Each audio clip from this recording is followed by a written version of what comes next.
The cold was a constant companion. It lived in the stone floors of the castle kitchens, creeping through the thin soles of her worn-out shoes and nesting deep in her bones. Alara felt it most in her left leg, a dull, throbbing ache that was older than most of her memories. It was a rhythm of pain she had learned to live with, a reminder of what she was: broken, defective. She was an Omega, the lowest of the low, sold to the kitchens of the Alpha King Kalan for a handful of silver. Here, her world was one of steam, smoke, and the sharp, unforgiving voices of the head cooks. She was a ghost in the background, her limp making her too slow for serving, too clumsy for anything delicate. So she scrubbed pots until her knuckles were raw and chopped vegetables until her fingers were numb. Every day was the same: the clatter of iron, the sting of onion in the air, the heavy weight of being invisible. The others in the kitchen spoke around her, through her, but never to her. She was a fixture, like a loose stone in the hearth, easily ignored. The worthlessness her father had branded her with had become her skin. She wore it every moment of every day. But she had a secret. Each night, when the last of the great hall's plates had been scraped clean and the fires were banked to embers, she would perform a small act of rebellion. She would take the best of the scraps, a bit of roasted meat, the heel of a loaf of dark bread, a piece of cheese rind, and wrap them in a cloth. She would hide the small bundle in the folds of her apron, her heart a frantic drum against her ribs. Slipping out the kitchen side door was the most dangerous part. The air outside was always a shock, biting and sharp with the scent of pine and coming snow. The northern wilderness pressed in on all sides of the castle, a vast dark sea of trees. Under the bone-white light of the moon, she would limp toward the edge of the woods, her breath pluming in front of her. And he would be waiting. He was a wolf. A great gray wolf with fur the color of storm clouds and eyes like chips of winter ice. He was massive, larger than any wolf she had ever seen, but he was as broken as she was. One of his front legs was missing, ending in a scarred stump just below the shoulder. His coat was matted and thin in places, and a long, wicked scar ran from his eye down his muzzle, pulling one side of his lip into a permanent, mournful snarl. The first time she had seen him, weeks ago, she had frozen in terror. But he had not moved. He had simply watched her with an ancient, weary intelligence. He was gaunt, his ribs stark beneath his hide. He looked like he was starving. She had, without thinking, tossed him the piece of bread she had saved for her own meager breakfast. He had not moved until she was gone.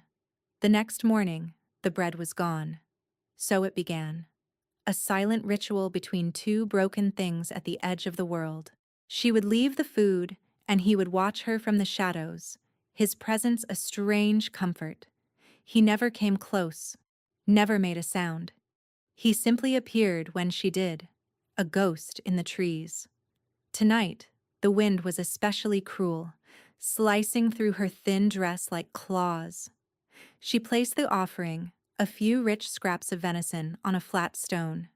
She looked toward the shadows where he always waited. "I hope this is enough," she whispered, her voice barely a breath. "It's getting colder." He took a hesitant step out of the darkness. It was the closest he had ever come. The moonlight caught the silver of his scarred fur. Her breath hitched. He was magnificent, even in his ruin. There was a power in him, a stillness that spoke of immense control. He was not just a wolf. She felt it in her soul. He lowered his head, his pale eyes never leaving hers, and took a piece of the meat. He ate slowly, deliberately, as if savoring the first real food he had tasted in an age. A warmth bloomed in Alara's chest, a feeling so foreign she almost flinched from it. It was a flicker of purpose. In this one small act, she was not the worthless Omega. She was not the clumsy girl with the bad leg. She was the one who fed the lonely wolf. It was a fragile, secret identity, but it was hers. She stayed until he finished, shivering in the cold, the ache in her leg a familiar, grounding pain. When he was done, he met her gaze one last time, a silent acknowledgement passing between them. Then, as quietly as he had appeared, he melted back into the forest. Ilara limped back to the kitchens, the small warmth in her chest a shield against the biting cold and the emptiness of her life. She did not know that from the highest unlit tower of the castle the Alpha King watched her go, his own eyes the color of winter ice. Weeks turned into a month. The silent communion with the three-legged wolf became the axis around which Ilara's gray life revolved. The work was still grueling, the loneliness still a heavy cloak, but now there was a sliver of light. There was the anticipation of seeing him, the quiet satisfaction of knowing she was helping something as damaged as herself to survive. She started talking to him, soft whispers into the cold night air. She told him about her day, the burn she got from a splattering pot, the way the head cook had sneered at her limp. She told him things she had never spoken aloud to anyone. The wolf would just watch, his head cocked, his pale eyes seeming to understand. He was her confessor, her only friend. Then, everything changed. It was a day like any other. The kitchens were a chaotic symphony of shouts and clanging metal. Ilara was on her knees, scrubbing a stubborn black scorch mark from the stone floor, the lye soap stinging the cuts on her hands. Her leg throbbed with a vengeance, the damp cold seeping into her very marrow. A sudden silence fell. It was so abrupt, so absolute, that it was more jarring than the noise it replaced. The chopping stopped. The shouting died. Even the crackle of the great hearth fire seemed to hold its breath. Ilara looked up, her heart lurching. The Alpha King stood in the arched doorway. Kalen, the Ash King. A ruler so reclusive most of his own staff had never seen him. A figure of myth and terror. They said he was centuries old, that his heart was as cold as the northern winters he commanded. They whispered of his rage, of the fire that had claimed his entire pack and left him the sole, scarred survivor of his line. He was a specter in the flesh, taller than any man she had ever seen, with shoulders as broad as the doorway he filled. His hair was the color of silvered ash, pulled back from a face that was all harsh, beautiful lines. He was dressed in simple black leathers, no crown, no finery, yet his power was a physical force in the room. It pressed down on them, stealing the air from their lungs. But it was his eyes that held her captive. They were gray. Not the soft gray of a dove, but the hard, merciless gray of storm clouds, of cold stone, of winter ice. She had seen those eyes before. The thought was so wild, so impossible, she dismissed it instantly. Her mind was playing tricks on her. Everyone in the room fell into a deep bow, their faces pressed to the floor. Ilara, caught on her hands and knees, simply lowered her head, her wet hair sticking to her cheek. Her heart hammered against her ribs, a frantic bird trapped in a cage. What was he doing here? The king never came to the kitchens. His footsteps were silent on the flagstones. He moved with a predator's grace that belied his size. He walked past the trembling head cook, past the line of frozen scullery maids. He walked through the heart of the kitchen as if it were his private hall. And he stopped. He stopped directly in front of her. The tips of his black boots were inches from her raw, red hands. Ilara squeezed her eyes shut, praying to be invisible, to be a smudge on the floor he would simply step over. A deep, primal fear, cold and sharp, pierced through her. This was it. She had done something wrong. They had found out about the stolen scraps. He said nothing for a long, torturous moment. She could feel his gaze on her, a physical weight. The entire world seemed to have shrunk to this single point of terror. Then, his voice. It was not the thunder she had expected. It was deep, yes, but quiet. A low rumble like stones shifting in the deep earth. and it was laced with a cold that had nothing to do with the weather. You. The word was not a question. It was a statement. A claim. Slowly, trembling, Ilara forced herself to look up. His face was impassive, a mask of cold control. But his eyes? His eyes were fixed on her with an intensity that burned. He saw her. Not the Omega, not the servant, not the broken thing. He saw her. And in their depths, she saw a flicker of something she could not name. A profound, aching loneliness that mirrored her own. The connection was so strong, so sudden, it felt like a physical blow. The impossible thought returned. The wolf. "You will attend me in my chambers?" he commanded, his voice soft but absolute. A collective gasp went through the room. The head cook looked up, his face a mask of disbelief and horror. Ilara could only stare, her mind a complete blank. He turned without waiting for an answer, his presence receding like a tide, leaving a stunned, brittle silence in his wake. One of the royal guards who had been standing sentinel at the door stepped forward. His expression was grim. "Come," he said, his voice rough. Ilara couldn't move. Her limbs were frozen. Attend him? In his chambers? What could he possibly want with her? Her. The kitchen drab with the useless leg and the scarred hands. It was a mistake. It had to be a mistake. The guard grabbed her arm, his grip hard, and hauled her to her feet. The sudden movement sent a bolt of agony up her leg, and she cried out, stumbling against him. He steadied her, his expression softening with a hint of pity. "The king has chosen," he said, as if that explained everything. It explained nothing at all.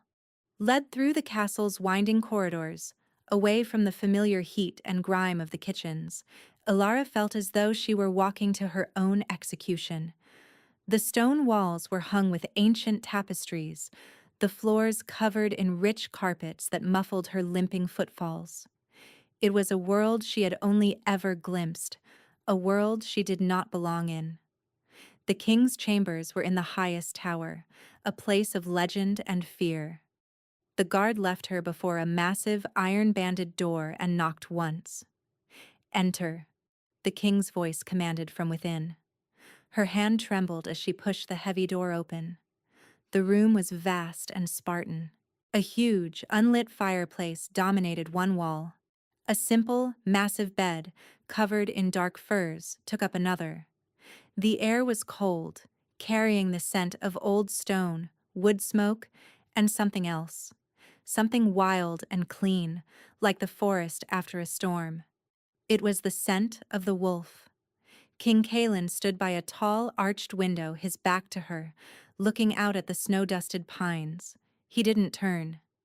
"Your duties will be simple," he said, his voice echoing slightly in the large chamber. "You will see to this room. You will bring my meals.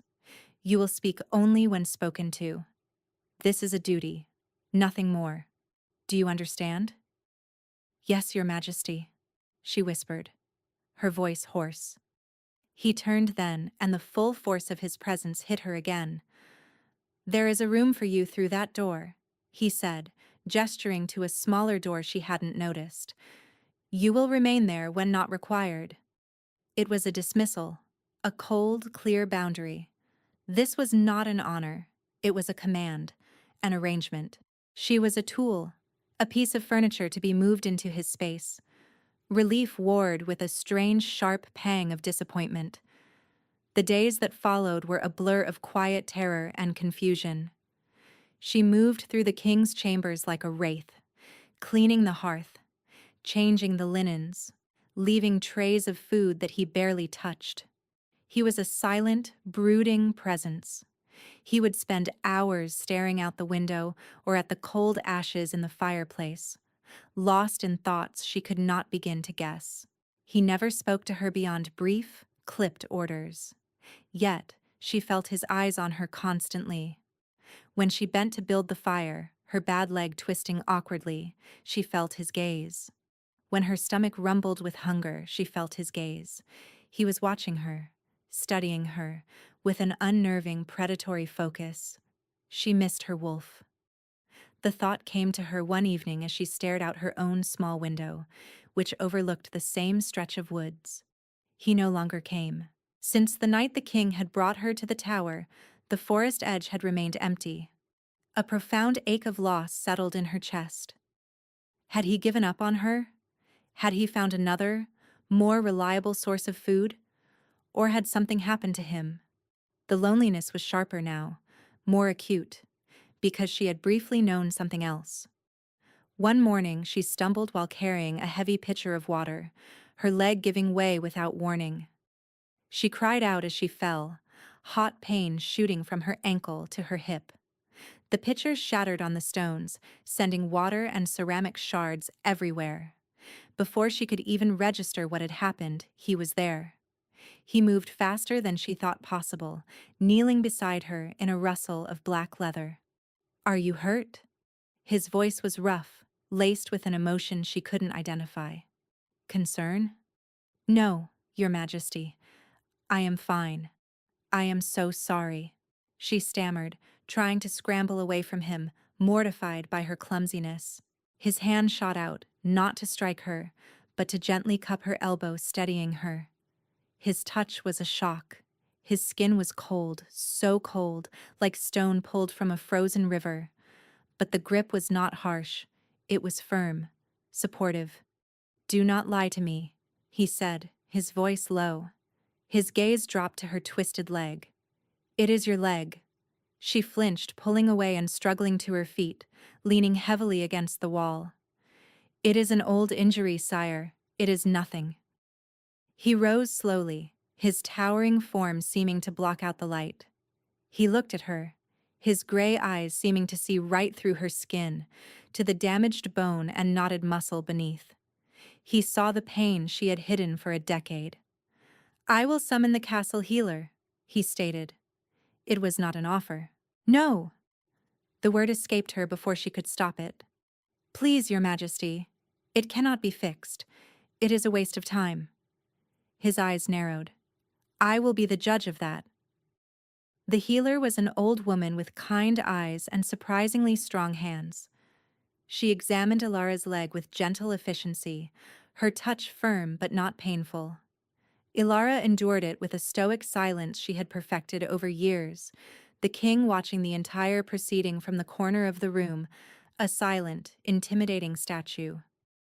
"The bone was shattered," the healer said finally, looking at the king. "It healed poorly, crooked. It grinds in the joint. The muscles are knotted with years of strain. There is nothing I can do to mend the bone, sire, but I can give her salves for the pain, teach her stretches to ease the muscles." Ilara felt a familiar, bitter resignation, broken, unfixable. The king's jaw tightened almost imperceptibly. "Do so," he commanded. He looked at Ilara. "You will follow her instructions.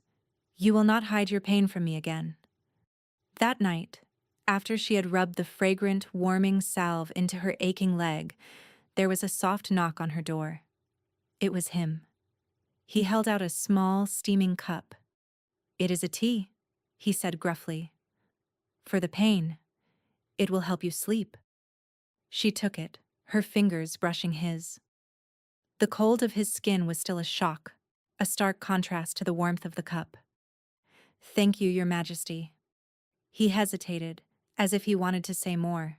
He looked down at her, and for a fleeting second, the mask of cold control slipped. She saw a flicker of raw, ancient grief in his eyes, a sorrow so profound it stole her breath.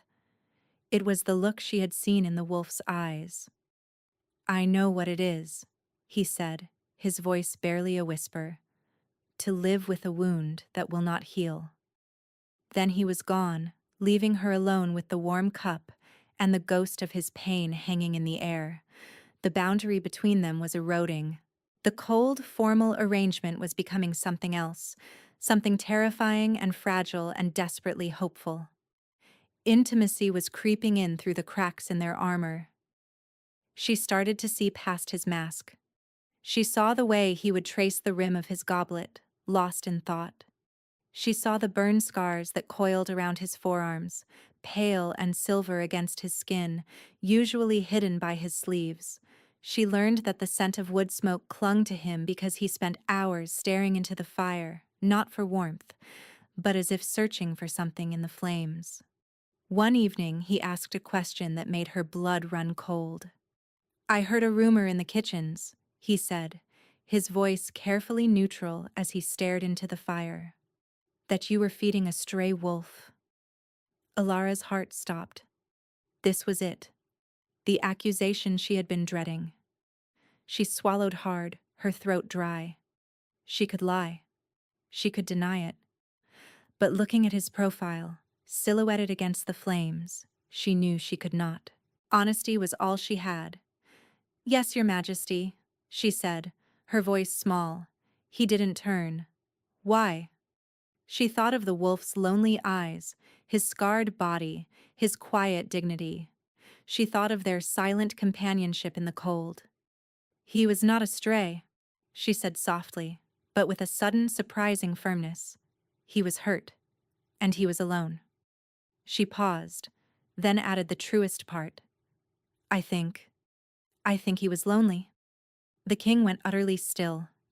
The air in the room grew thick, charged with an unspoken emotion. He slowly turned his head, and his gray eyes met hers across the room. The coldness was gone, replaced by a raw, staggering vulnerability. It was as if she had spoken a secret name, a magic word that had unlocked something deep inside him. He knew. He had to know. But how? "Did he have a name?" Kaelin asked, his voice thick. Alara shook her head.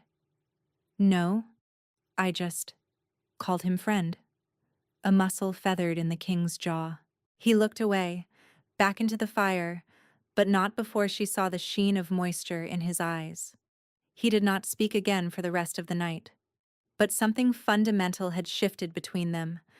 The wall of ice had finally, irrevocably cracked. The fragile peace she had found in the king's tower was shattered by the arrival of the banners. They were a deep crimson, bearing the sigil of a snarling black wolf. The mark of the Blackwood pack. Her old pack. Her father's pack. Ilara saw them from the tower window as the delegation rode into the castle courtyard. A cold dread, heavier and more chilling than any winter storm, settled over her. She knew, with a sick certainty, why they were here. It was the time of the mating summit, when alphas from all the territories came to present their eligible daughters to the unmated Alpha King, and her father, Alpha Valerius, had another daughter. A perfect daughter. Lyra. She backed away from the window, her hands clammy, her breath coming in short, panicked gasps. She had to hide. If he saw her, he couldn't see her. He had sold her, discarded her like garbage. To find her here, in the king's own chambers, would be an unimaginable shame to him. His rage would be boundless. She heard the commotion in the great hall below, the formal greetings, the booming voice of her father. She retreated to her small room, pressing herself into the corner, making herself small. Maybe he would stay for a day or two and then leave. Maybe she could remain invisible. Kaelin found her there an hour later. He opened the door without knocking, his face grim. "There is a formal dinner tonight," he said, his voice clipped. "You will attend, at my side." "No," she breathed, the word torn from her. "Your Majesty, please, I cannot. You don't understand." His eyes softened slightly at her genuine terror. "Alara, I understand more than you think. You will not hide. Not from him. Not anymore." He held out a gown of deep forest green velvet. It was simple, but exquisitely made. "Wear this," he commanded gently. "I will not let him harm you." Walking into the great hall on the Alpha King's arm felt like walking to the gallows. Every head turned. A wave of whispers followed them. Alara kept her eyes fixed on the floor, her hand trembling on Kaelin's cold, unyielding arm. Her limp felt more pronounced than ever, each step a declaration of her brokenness. She saw him immediately. Her father sat at the high table, his face florid, his presence as overbearing as ever. Beside him, Lyra, her stepsister, looked radiant in a gown of crimson silk. Lyra's eyes widened in shock when she saw Alara, her perfect lips curling into a sneer of disbelief. But it was her father's reaction that stopped her heart. He stared at her, his eyes narrowing. For a moment, there was only confusion. Then, recognition dawned, and his face contorted into a mask of pure fury and shame. Kalen led her to the seat beside his own, a place of highest honor. He seated her as if she were a precious queen, his movements deliberate and possessive. The message was clear to everyone in the hall. Alpha Valerius rose to his feet, his chair scraping loudly against the stone. "What is the meaning of this?" he boomed, his voice shaking with rage. "What is that thing doing at your side?" A deadly silence fell over the hall. Kalen did not rise. He simply looked at Valerius, his gray eyes turning to chips of ice. The temperature in the room seemed to drop 10 degrees. "You will watch your tongue, Valerius." Kalen's voice was dangerously quiet, yet it cut through the hall like a razor. "You are addressing my chosen." Valerius paled, but his rage was too great to be contained. "Your chosen? That is my daughter. A worthless, crippled runaway who brought shame upon my name. I sold her for servitude. She belongs to me." "She belongs to no one but herself," Kalen countered, his voice like the grinding of glaciers. "And she is under my protection." "Protection?" Valerius laughed, a harsh, ugly sound. "She needs protection from her own cowardice. Ask her how she got that limp. Ask her about the fire that took her mother." Alara flinched as if struck. The old nightmare, the one she had buried for a decade, rose up to choke her. The smell of smoke, the heat, her mother's screams. "She ran!" her father roared, pointing a trembling finger at her. "She fled like a coward and left her own mother to burn. That limp is the mark of her disgrace. She is no queen. She is a craven." The words hit her harder than any physical blow. It was the story he had told everyone, the lie that had defined her life, the lie she had, in her darkest moments, started to believe herself. Sobs choked her throat. The room swam before her eyes. Kalen rose slowly to his feet. His power, which he usually kept tightly leashed, flooded the room. It was a crushing, terrifying force, born of ancient sorrow and absolute dominion. The very tapestries on the wall seemed to tremble. "I was addressing my future queen," he said, each word a shard of ice. His gaze swept over the stunned assembly, a silent warning to all. "And I have heard enough." He turned to Valerius, his eyes promising a death colder than any winter. "You have made a grave mistake. You have threatened what is mine." The threat was no longer just her father's rage, it was Kalen's claim. He had called her his queen in front of everyone. He had drawn a line in the snow, and her father had just stormed across it. There was no going back. The world was about to break. Humiliation warred with homicidal fury in Valerius's eyes. To be so thoroughly dismissed, to have his perfect daughter ignored for the damaged goods he had thrown away, was more than his pride could bear. "You dare?" he bellowed, his voice cracking. "You, the Ash King, hiding in your frozen tower, clinging to the ghost of a dead pack? You choose this remnant? You are as broken as she is." In a flash of movement that belied his bulk, Valerius drew a blade from beneath his tunic. It was not the standard steel of a warrior. The blade shimmered with a sickly, pale light. Silver. A weapon forbidden in shifter territories. A poison to their kind. Gasps of horror echoed through the hall. The royal guards surged forward, but Kalen raised a hand, stopping them.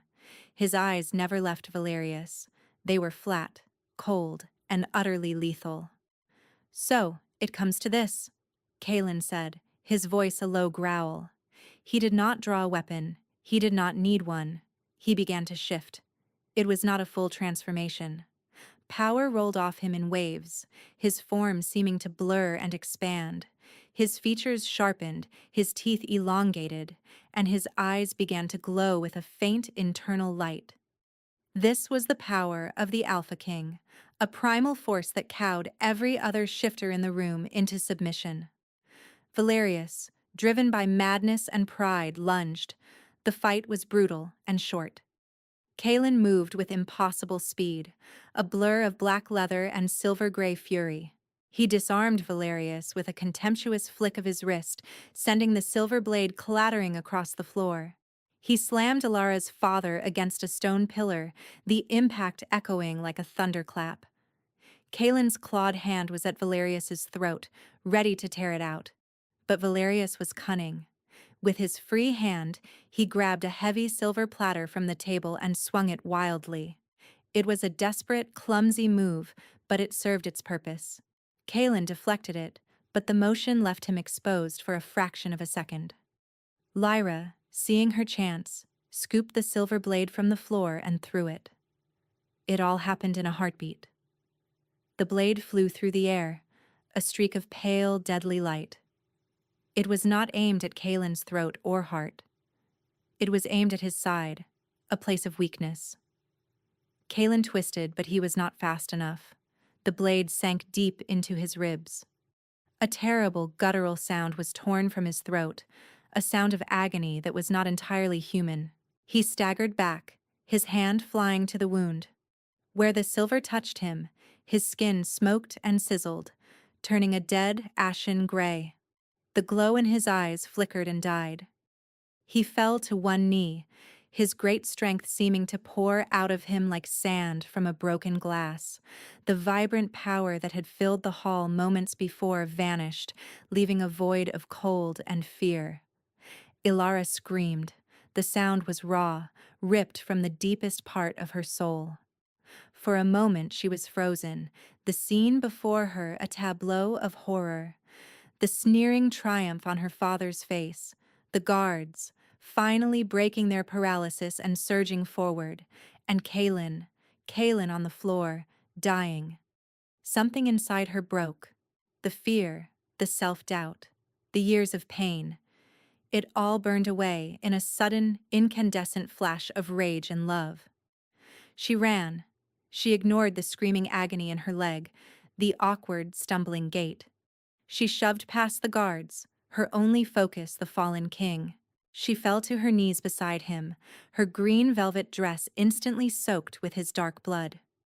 Kalen, she choked out, touching his face.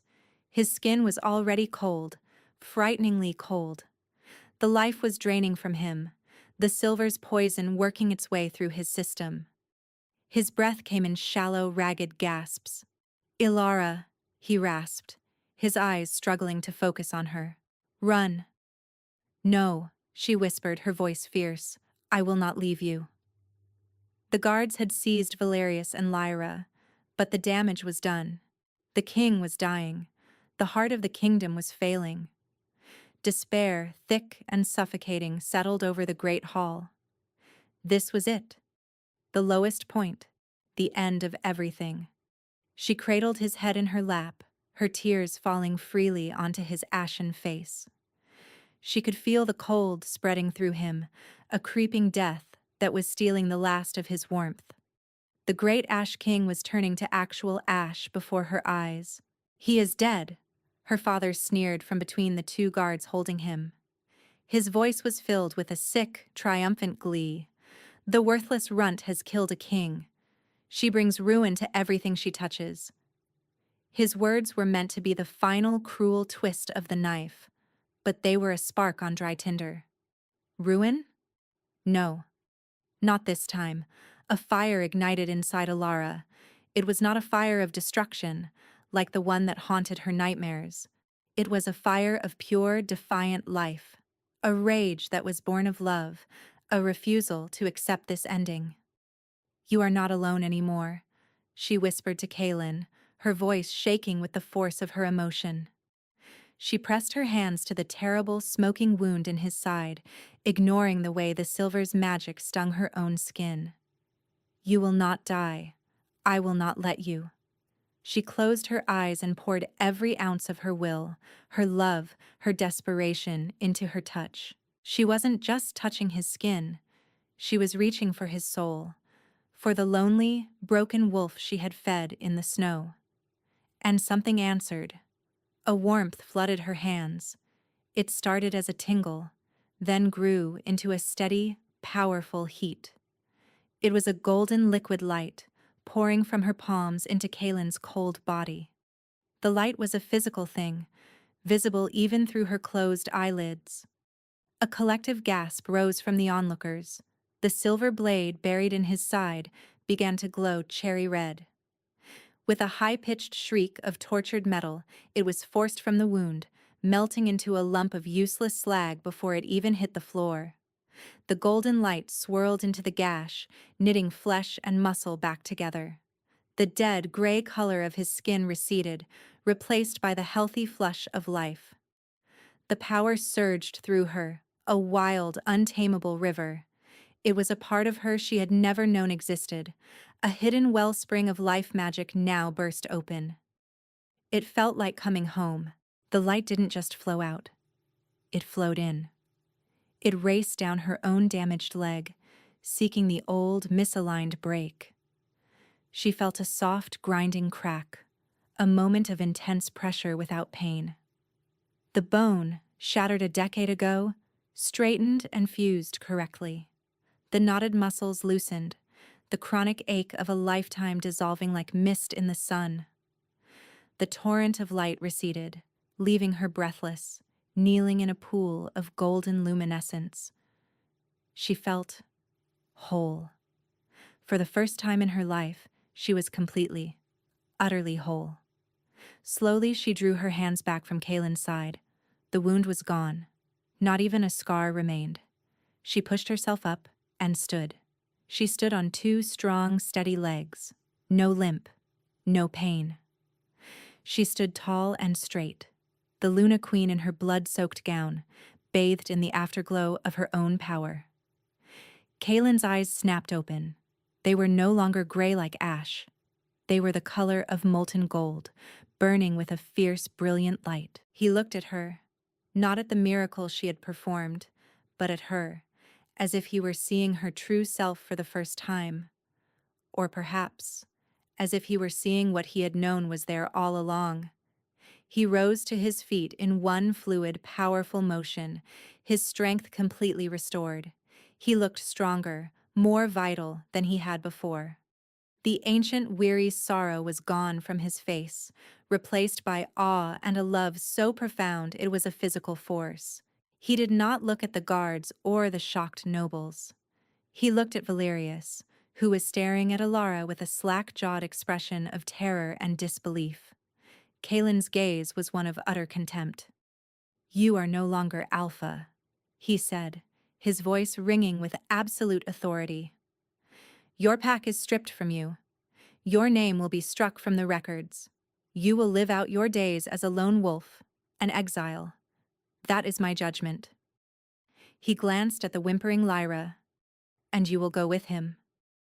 It was a fate worse than death. To be packless was to be nothing. The guards dragged them away, their protests and pleas ignored. Then Kaylin turned back to Alara. The rest of the world faded away. There was only the two of them in the center of the silent hall. He stepped forward and gently cupped her face in his hands. His skin, once so cold, was now warm. Vibrantly, wonderfully warm. "I knew," he whispered, his voice thick with emotion. His golden eyes searched hers. "The first night my wolf saw you, I felt it. A warmth. A hope I thought had died in the fire centuries ago." "The wolf?" she breathed, understanding finally dawning. "It was you." He nodded, a sad smile touching his lips. "My wolf form was as scarred as my soul, broken. I could not face my people like that.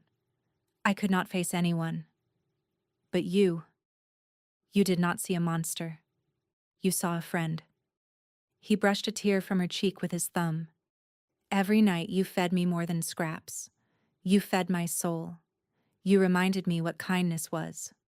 He pulled her against him, his arms wrapping around her in a fierce, protective embrace. She buried her face in his chest, breathing in his scent, wood smoke, pine, and the clean scent of the storm that was uniquely him. She felt safe. She felt home. Ilara, he murmured into her hair, the Ash King is dead. You healed the wound that fire left on me all those years ago. You brought life back to the ashes. He pulled back just enough to look into her eyes. I love you. I think I have loved you since I saw you shivering in the snow, offering your own meager food to a broken beast. I love you, she answered without hesitation, the words feeling as true and natural as breathing. All the self-doubt, all the years of feeling worthless, had been burned away by the light. She was not a broken thing he had fixed. She was a powerful woman who had saved her king. They had saved each other. He lowered his head and kissed her. It was not a king claiming his queen. It was a man, whole and healed, loving his equal. And in that kiss, a new world was born. 6 months later, spring had come to the northern lands. The snows had melted, and the castle, once a place of cold stone and quiet sorrow, was vibrant with life. Laughter echoed in the halls that had for so long known only silence. The curse of the Ash King was broken, and his queen's warmth had seeped into the very foundations of the kingdom. Ilara walked through the castle gardens, her gait strong and sure. She no longer thought about her leg, it was simply a part of her, as strong as the other. She wore a simple dress of blue, the color of the spring sky, and her hair was unbound, catching the gentle breeze. She was overseeing the training of the pack's youngest pups, not in fighting, but in empathy. She was teaching them to sense the pain in others, to use their strength not just for dominance, but for protection and healing. It was a new way, her way, and the pack had embraced it. A massive gray wolf trotted to her side, nudging her hand with his head. His coat was thick and healthy, his body powerful and whole. There were no scars, no missing limbs. He was the picture of vitality. He sat at her feet, his golden eyes watching the pups tumble in the grass. Ilara smiled and scratched him behind the ears. They are learning quickly, my love, she murmured. The wolf shimmered, his form melting and reshaping until Kaelin stood before her, dressed in simple leathers. He looped his arms around her waist, pulling her back against his chest. They have a good teacher, he said, his voice a warm rumble against her ear. He kissed the side of her neck. A queen who taught their king that true strength is not in the claws, but in the heart. They stood together for a long while, watching the next generation of their pack grow under a warm sun. Her past was a scar, faded and no longer painful. His was a memory, honored but no longer a prison. They had taken the broken pieces of their lives and built a future, a home, a family. The world had once discarded them both as worthless. But together, they had discovered they were priceless. Looking out over their thriving, peaceful lands, Ilara knew their story was not an ending, but a beginning. A new world was rising, not from the ashes of the old one, but from the embers of a love strong enough to heal all wounds.